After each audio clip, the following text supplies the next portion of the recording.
Antes de continuar con el tema, quiero dar una tarea. Como todos sabemos,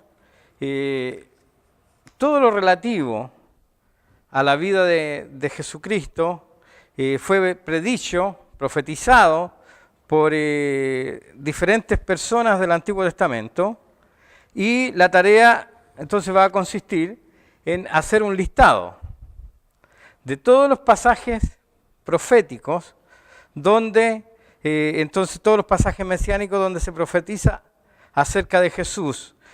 Como por ejemplo, decíamos que Belén era un villorrio casi, una población pequeña, que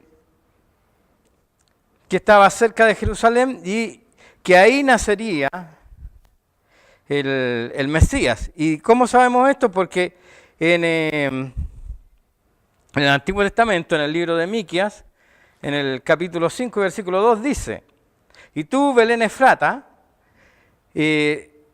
siendo pequeña para ser considerada entre las tribus de Israel, de ti nacerá un príncipe para Israel.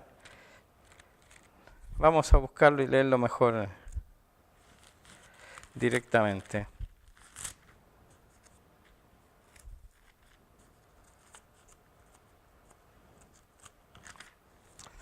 Dice: pero tú, Belén Efrata, pequeña para estar entre las familias de Judá, de ti me saldrá el que será Señor en Israel, y sus salidas son desde el principio, desde los días de la eternidad. Aquí habla claramente de que el Mesías iba a nacer en Belén, pero aparte de eso, de que su reino iba a ser eterno. Entonces, repito, la tarea es hacer una lista de todas las profecías del Antiguo Testamento que hablan en referencia a Jesús. Ya. Seguimos con nuestro tema. Tenemos a José, a María, al niño recién nacido, en Belén, en un pesebre. Mientras los pastores estaban en el campo, recibiendo esta visión maravillosa, gloriosa, de los ángeles cantando y celebrando el nacimiento de Cristo, María y José estaban con su niño, como dice el relato, envuelto en pañales, en un pesebre. Me fijaba en la clase de Jerry, él ponía una imagen ahí, un apoyo visual, donde precisamente salía este pesebre, y me llamaba la atención de que el niño lo ponían como una especie de cunita, de madera, bien, bien bonito, pero en la realidad es bastante distinta de eso. No había una cuna en ese pesebre. Jesús seguramente fue puesto sobre la paja que puede haber habido en ese lugar. No sé cuántos de ustedes han visitado alguna granja. Hoy por hoy es bastante común que a los niños los llevan a las llamadas granjas educativas, donde van y ordeñan una vaca a veces, o tocan las ovejitas y están ahí y tienen contacto con esa realidad agrícola, digamos, ganadera. Y si lo primero que uno nota cuando está en esos lugares es un olor característico, que te choca en las narices, te golpea fuerte en la nariz, porque no es un olor agradable, sino más bien bastante, como decía, fuerte, porque los animales tienen su olor propio, y entonces este pesebre donde Jesús nació no era algo lindo ni romántico, como de repente lo presentan generalmente para Navidad, ¿verdad? Es una visión más bien romántica del tema, pero esta era una realidad cruda. no deben haber estado nada de cómodos. Y me imagino, si nosotros pensamos en términos humanos, obviamente el relato no lo describe, pero María seguramente llegando a Belén empezó con, como yo decía en la clase anterior, con labores de parto. Por lo tanto, ella empezó a experimentar los dolores propios del dar a luz un hijo, y aparentemente estaba solamente José con ella para atenderla. Y yo no sé, siempre, antiguamente cuando los bebés nacían en las casas, ¿verdad? Era costumbre que se preparaba un ambiente, preparaban sábanas o paños limpios y agua caliente, tanto para la mamá como para el niño, para limpiarlo y todo eso. Y en este caso el Señor no tuvo ninguna de esas comodidades.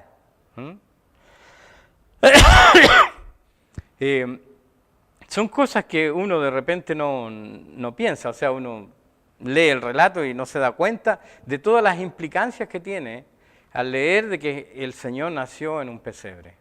O sea, con el olor característico, esa hediondez, esa es la palabra correcta. Un pesebre no es un lugar agradable donde uno se vaya así a pasar la noche por gusto, sino más bien es un lugar hediondo, frío, me imagino,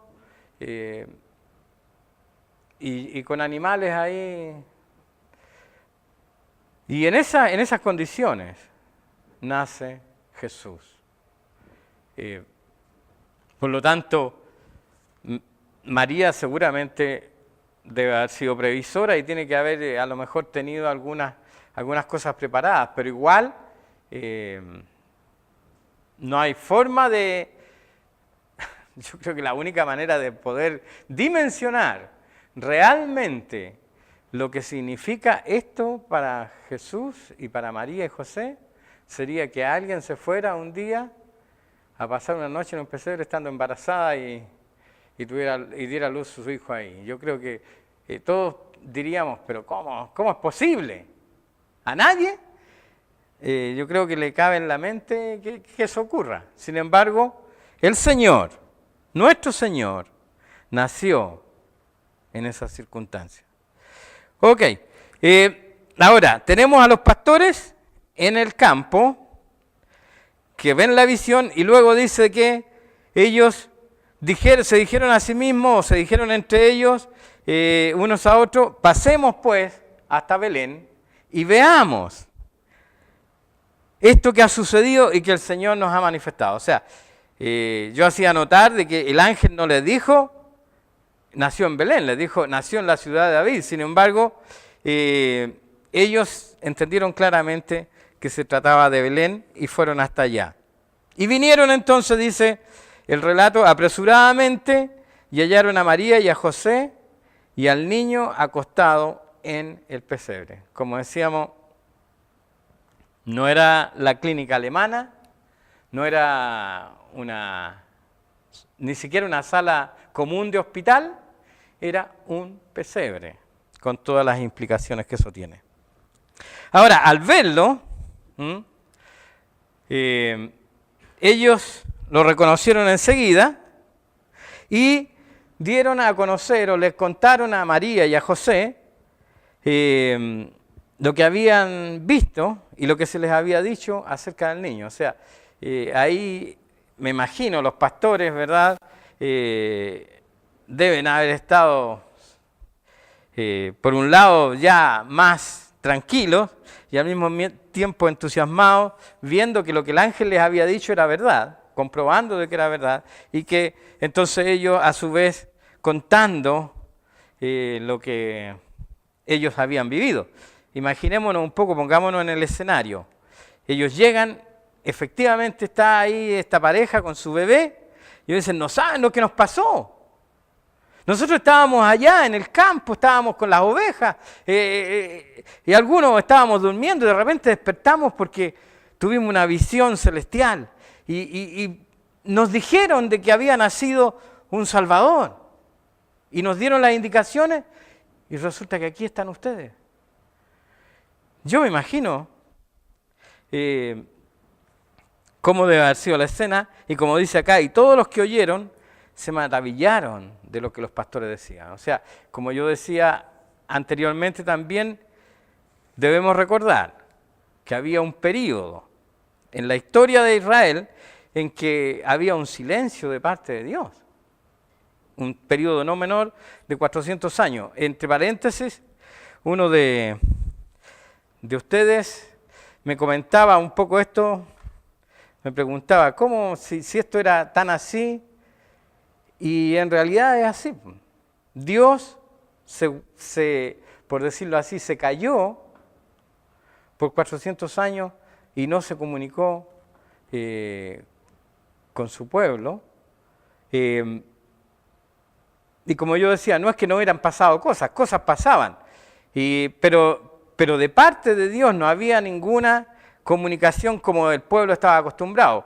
Con Malaquías, ¿verdad?, se cierra el canon bíblico del Antiguo Testamento, y esto no es algo que nosotros, los cristianos, hayamos hecho. Esto, el pueblo de Israel, los mismos judíos, reconocían que con Malaquías se había cerrado el canon bíblico del Antiguo Testamento.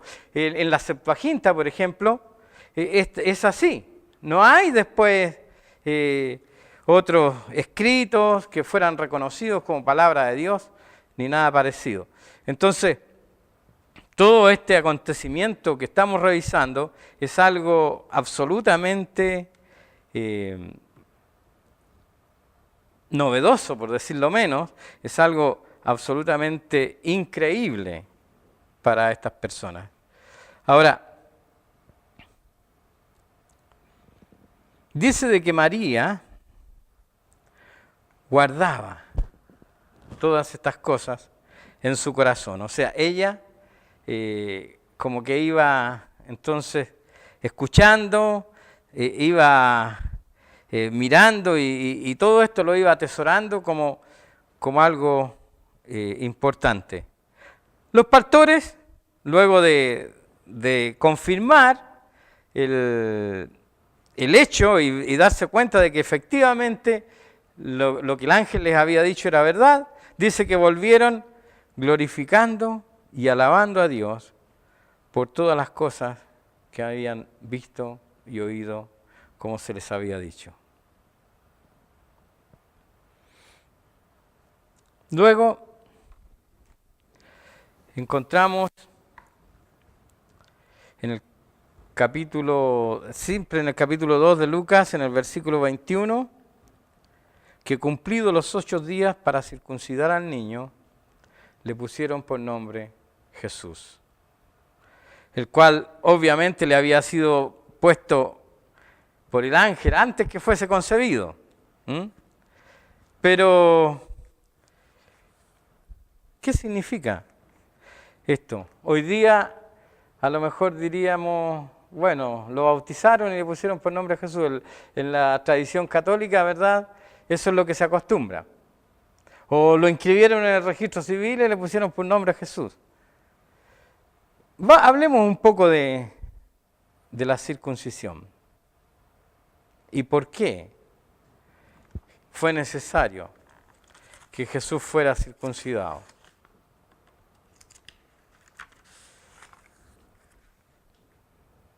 Dios había establecido un pacto con Abraham. Y este pacto consistía precisamente en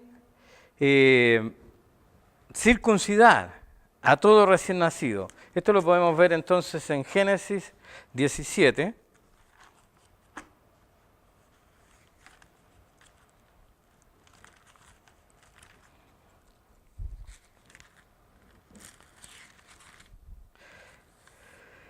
Génesis 17:9 dice: dijo de nuevo Dios a Abraham, en cuanto a ti, guardarás mi pacto, tú y tu descendencia después de ti, por sus generaciones. O sea, este era un pacto para siempre entre Dios y Abraham.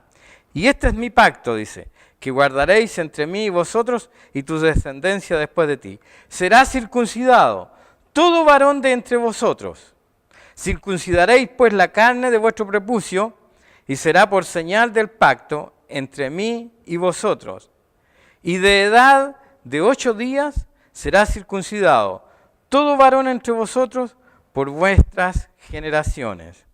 El nacido en casa y el comprado por dinero a cualquier extranjero que no fuere de tu linaje. Debe ser circuncidado el nacido en tu casa y el comprado por tu dinero. Y estará mi pacto en vuestra carne por pacto perpetuo. O sea, Dios había establecido este pacto con Abraham, como dije, y aún el día en que debía ser circuncidado cada niño estaba establecido en este pacto. O sea, no era antojadizo. No es que un día María se levantó con ganas de circuncidar al niño y dijo, ya, hoy día lo llevamos a circuncidar. No, no, no. Ni que José tampoco dijo, no, es que ya está bueno, ya está grandecito, así que ahora lo llevamos. No, era en obediencia y para cumplir este pacto que Dios había establecido entonces en Abraham para toda su descendencia. Y dice en el 14, y el varón incircunciso, el que no hubiera sido circuncidado la carne de su prepucio, aquella persona será cortada de su pueblo, ha violado mi pacto. Así que no era una cosa antojadiza, ni tampoco liviana. Todo judío sabía, todo descendiente de Abraham, todo israelita sabía que cuando nacía un niño, al 8º día tenía que ser circuncidado. ¿Y en qué consistía? Como dice aquí, en cortar parte del prepucio, el pellejito, como diríamos, ¿verdad? La piel del prepucio del niño como señal de obediencia y de sumisión al pacto establecido por Dios. Así que no es de extrañarse de que en el relato de Lucas diga de que Jesús a los 8 días fue llevado para ser circuncidado. Era parte de lo que se tenía que hacer y obviamente como José y María eran personas justas, obedientes a la ley de Dios, también lo hicieron. Ahora, luego encontramos al niño siendo presentado en el templo. En el versículo 22 en adelante dice, cuando se cumplieron los días de la purificación de ellos, conforme a la ley de Moisés, le trajeron a Jerusalén para presentarle al Señor. Como está escrito en la ley del Señor, todo varón que abriere la matriz será llamado santo al Señor. Y para ofrecer, conforme a lo que se dice en la ley del Señor, un par de tórtolas o 2 palominos. Y he aquí, bueno, vamos a llegar hasta ahí. Después vemos el resto. Entonces, tenemos la circuncisión, que era hecha a los 8 días. Luego, a los 40 días, cuando se cumplía, como dice aquí, el rito de la purificación. ¿Por qué? Porque la mujer, bueno, al menos los que somos casados sabemos, de que la mujer después que da a luz un bebé, tiene un periodo que se llama de cuarentena, incluso hoy es así, en que ella sigue como menstruando, ¿verdad? Sigue teniendo un flujo vaginal y por eso era considerada, según la ley de Moisés, impura durante ese tiempo. Y cumplido ese periodo de 40 días, la mujer debía obviamente a lavarse y todo, y de ahí debían traer al recién nacido al templo para ser presentado al Señor. Ahora, este era para los primogénitos solamente. En Éxodo, en el capítulo 13, podemos leer esta ordenanza.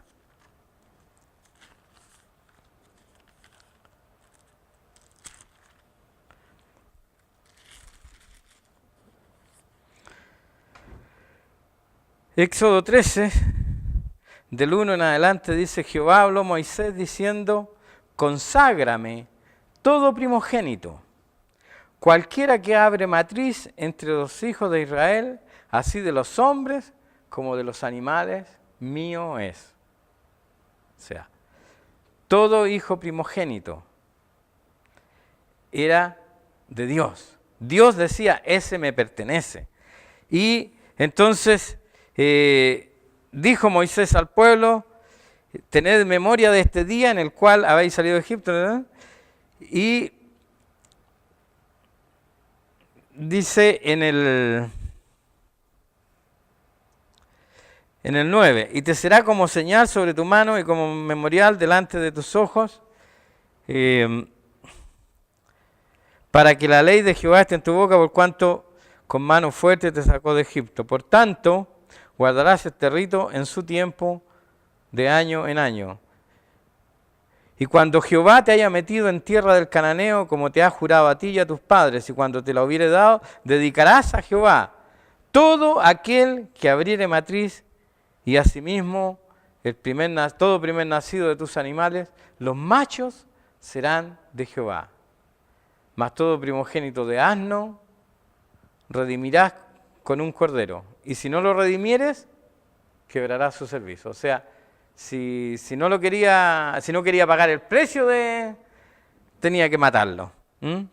También redimirás al primogénito de tus hijos. Así es que también esta parte de llevar al niño a ser presentado en el templo tampoco es un tema antojadizo, sino obedece también a un mandato del Señor, que todo primogénito, debemos recordar que María era virgen hasta que tuvo a Jesús, y por ende Jesús fue su hijo primogénito y debía ser entonces redimido, porque si no, había dos opciones aquí: o se pagaba el precio para que el niño viviera, o el niño debía morir. Obviamente nadie tiene un hijo para que muera, así que era redimido. Ahora, es interesante ver, porque dice de que ellos ofrecieron, conforme a la ley, un par de tórtolas o de palominos. Esto significa de que ellos hicieron una ofrenda de un pobre. O sea, ellos presentaron una ofrenda de una familia pobre. Ellos no eran ni ricos, ni potentados, ni nada. Entonces, por eso presentaron una ofrenda de un par de tórtolas o 2 palominos. Ahora,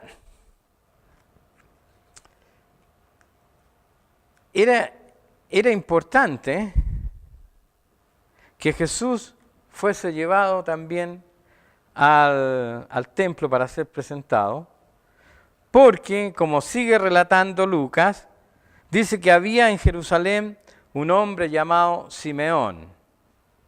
Y este hombre, que era justo y piadoso, esperaba la consolación, como dice acá, de Israel. O sea, él estaba esperando precisamente ver con sus ojos al Mesías. ¿Por qué? Porque dice que, y dice que el Espíritu Santo estaba sobre él. ¿Por qué? Porque le había sido revelado por el Espíritu Santo que él no moriría hasta ver al Mesías.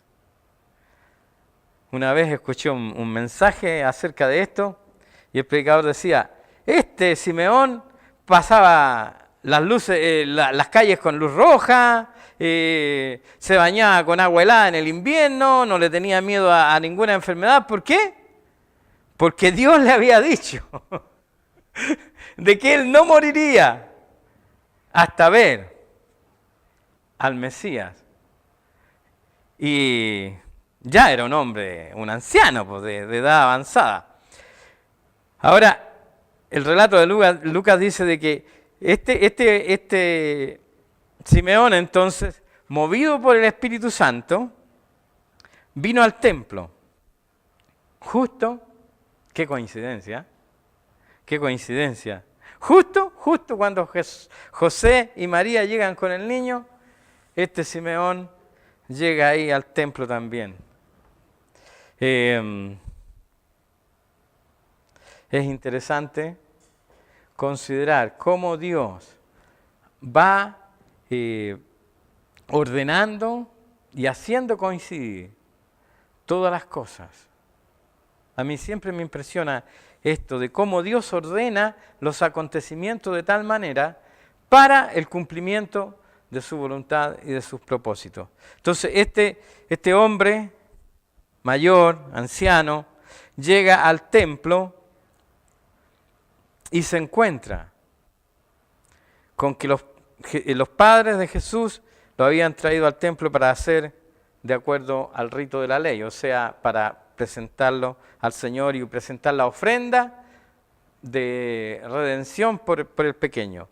Y él lo tomó en sus brazos, y bendijo a Dios diciendo, como sale aquí en el cántico de Simeón, desde el versículo 29 al 35 de Lucas 2, dice: ahora, Señor, despides a tu siervo en paz, conforme a tu palabra, porque han visto mis ojos tu salvación, la cual has preparado en presencia de todos los pueblos, la luz para revelación a los gentiles y gloria de tu pueblo Israel.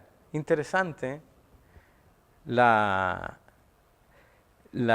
oración, el canto que hace este varón, obviamente guiado por el Espíritu Santo. Esta es una palabra profética. Dice, luz para revelación a los gentiles. O sea, Simeón, un judío piadoso, justo, que esperaba la salvación de Israel, sin embargo, de sus labios salen estas palabras que ya dicen de que no es solamente para los judíos la salvación, sino para los gentiles también.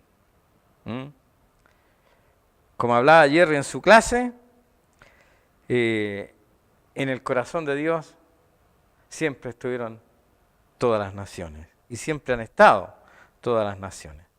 Ahora, dice que José y su madre, la madre del niño, obviamente estaban maravillados de todo lo que se decía de él. O sea, ellos, yo creo que a pesar de todo lo que habían vivido, a pesar de que María había sido visitada por el ángel, a pesar de que José también Dios le había hablado en sueños, aún así, por lo que nos podemos dar cuenta, todavía no lograban dimensionar correctamente, o completamente más bien, lo que esto significaba. Y cada acontecimiento les iba llenando de asombro, y se maravillaban, dice, de lo que ellos escuchaban, que se decía de este pequeño. Ahora, Simeón también le habla a María y le profetiza. Y le dice, he aquí, este está puesto para caída y para levantamiento de muchos en Israel, y para señal que será contradicha, y una espada traspasará tu misma alma, para que sean revelados los pensamientos de muchos corazones. O sea, realmente es Dios mismo profetizando a través de este hombre y advirtiéndole a María de que le iba a tocar sufrir por causa de Cristo. Luego viene el relato de Ana. En el 36 en adelante dice, estaba también allí Ana, profetisa, hija de Fanuel, de la tribu de Aser, de edad muy avanzada, que había vivido con su marido 7 años desde su virginidad. O sea, esta mujer se casó con su marido, vivió 7 años con él y luego enviudó. Ahora, después de eso, según el relato, ella se consagró al Señor, porque una viuda de esas características podía haberse vuelto a casar fácilmente, ¿ah? Sin duda era joven todavía cuando enviudó, entonces además no dice el registro de que haya tenido hijos, no dice el relato que haya tenido hijos, entonces perfectamente ella podía haber, como se dice hoy, rehecho su vida con algún otro varón. Sin embargo, ella se consagró al Señor y dice que era viuda hacía 84 años, saquemos la cuenta. Estuvo casada 7 años y hacía 84 que era viuda. Las mujeres, dicho de paso, esto también sirve para María, ¿verdad? Las mujeres, según la costumbre de la época, se casaban entre los 14 y 15 años aproximadamente. ¿Por qué? Porque la edad para casarse era prácticamente inmediatamente desde que la mujer estaba en condiciones o que se convertía en mujer. O sea, cuando empezaba ya con su periodo menstrual, ya una mujer era, digamos, susceptible de casarse. Así que, según eso, tanto María como esta mujer, como Ana, deben haberse casado ahí alrededor de los 15 años, 15, 16, no más que eso. También debemos recordar que la edad, la expectativa de vida de los hombres en los tiempos de Cristo era entre 40 y 45 años. A mí realmente me impactó cuando vi ese dato, porque hoy por hoy, una persona de más de 60 se considera todavía con mucho potencial. De los 70 para arriba recién se empieza a hablar ya de una persona anciana y la expectativa de vida aquí en Chile es de más de 80 años. Sin embargo, en esos tiempos, la expectativa de vida del varón era de 45 años como máximo. Así que a los 45 años ya había que irse al cementerio, ¿no? Literalmente. Por lo mismo, entonces, era que tanto las muchachas como los varones se casaban relativamente temprano. El varón a los 18 años ya estaba casado. Un hombre como hoy, a los 30 años, sin casarse, era ya algo extraño. Ya se empezaba a hablar mal de un varón que con 25, 28, 30 años no hubiera contraído matrimonio. Era mal visto, culturalmente hablando. Bueno, volvamos al tema. Entonces esta mujer era viuda, hacía 84 años, más 7 años de matrimonio, son 91. O sea, ella tenía más de 100 años. Tenía más de 100 años cuando Jesús nació. O sea, era una mujer longeva, entre paréntesis. Dice entonces que ella no se apartaba del templo, sirviendo de noche y de días con ayunos y oraciones. O sea, una mujer súper consagrada, que vivía para Dios nada más, y que día y noche estaba ahí en el templo haciendo ayunos y oraciones. Una mujer absolutamente llena del Señor. Esta entonces también, coincidentemente, entre comillas, ¿verdad? Se presentó en la misma hora. O sea, estas son las coincidencias de Dios nada más. Primero llega Simeón y en el mismo momento llega Ana y se encuentran ahí con Jesús y sus padres. Y ella daba gracias a Dios y hablaba del niño a todos los que esperaban la redención de Israel. Debemos recordar o debemos considerar de que, como decíamos, el Mesías estaba prometido desde el Génesis, pero pero un poco, acotando un poco más la cosa, al menos el Mesías estaba prometido desde Moisés hacia adelante, ¿verdad? Y todo Israel esperaba al profeta, como le llamaban, el que había de ser el profeta. Recordemos que después, cuando Jesús se encuentra con la samaritana, eso lo vamos a ver más adelante, ella va y le dice a su vecino, ¿será este el profeta? Hablando de Jesús. ¿Por qué? Porque todo Israel esperaba al Mesías. Y la gente del pueblo, sobre todo. Debemos también recordar de que el pueblo, como dijimos en las primeras clases, el pueblo judío estaba bajo la dominación romana, y uno de los conceptos que tenían los judíos en ese sentido era de que Dios iba a levantar un libertador.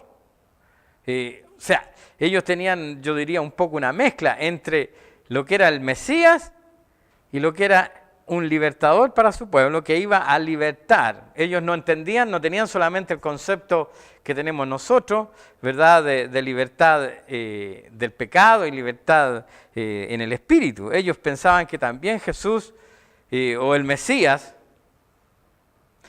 que iba a venir, iba a libertarles del yugo de Roma. Entonces, mucha gente del pueblo, sobre todo, esperaba este advenimiento del profeta o del Mesías, porque pensaban que él iba a barrer con los romanos, no sé cómo, pero que iba a terminar el dominio romano sobre Israel y que ellos iban a volver a ser una nación libre y próspera. Entonces, esta Ana, dice el relato que le comentaba a todos los que estaban por ahí que ella sabía que anhelaban la liberación de Israel de este niño que había nacido y que para ella obviamente era el Mesías prometido por Dios. Ahora, luego en el 40... En el versículo 40 dice que el niño crecía y se fortalecía y se llenaba de sabiduría y la gracia de Dios era sobre él. O sea, luego de ser presentado en el templo, el niño siguió desarrollándose de manera absolutamente normal para su edad, pero también dice que se llenaba de sabiduría y la gracia de Dios estaba sobre él. Esa parte la vamos a ver en la próxima clase y ahí vamos a desarrollar un poco más todo lo que es ahora la infancia y la adultez de Jesús hasta el comienzo de su ministerio. Gracias por su atención.